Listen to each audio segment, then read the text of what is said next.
Oasis Audio presents Coming Unglued by Rebeca Seitz, read for you by Brooke Sanford. Chapter 1. I mean it, Harry. Kendra Sinclair let a bit of her fright and frustration leak into her tone. Harry's chuckle mocked. You know you don't. Come on. Everybody has to eat. Like I said, I've eaten already. And I don't need this kind of complication right now, even if I want it. Dessert then, Kendra. You don't want to end the day without dessert, do you? Yes, she did. No, she didn't. Well, yeah, she did. She should. The sigh was out before she could stop it. I heard that. I'll be there in 15 minutes. But see you soon. Kendra slammed the phone down and stared at it, waiting for it to jump up and bite her. It might as well have, for all the craziness it had brought her life in the past 2 months. Okay, 6 months. But there was that 2-month lull, so really 4 months altogether. "Imparticular man," she muttered, pacing away from the phone and back. Her purple toenails gave a nice contrast as her feet sank into the plush carpet the color of a pure snowdrift. "Kendra Sinclair, you are not a conniving woman. What has gotten into you?"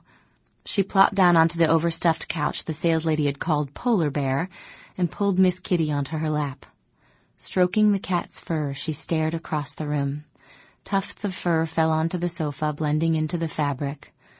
"Where's Oprah when you need her?" The cat purred its approval of Kendra's long fingernails and sank down further into its mistress's lap. "Probably on some beach with Stedman, laughing at the rest of us who haven't got it all figured out just yet. Right, Miss Kitty?"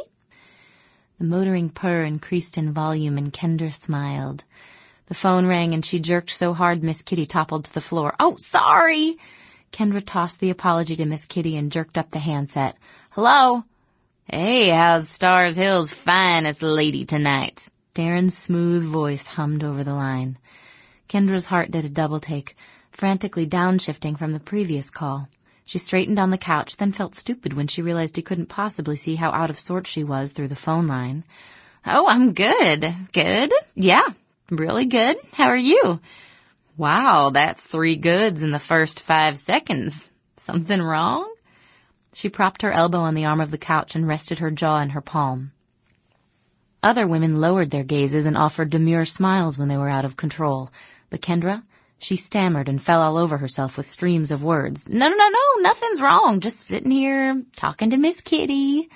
"Lucky cat." Kendra chuckled, feeling her heart rate settle back into the normal range, even while her skin heated at the sound.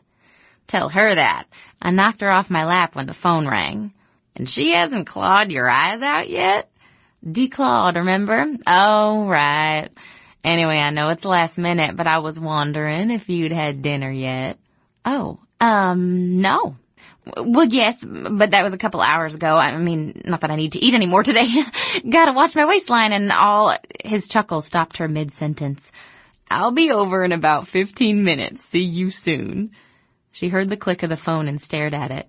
Not 5 minutes ago, a different man had said the same words.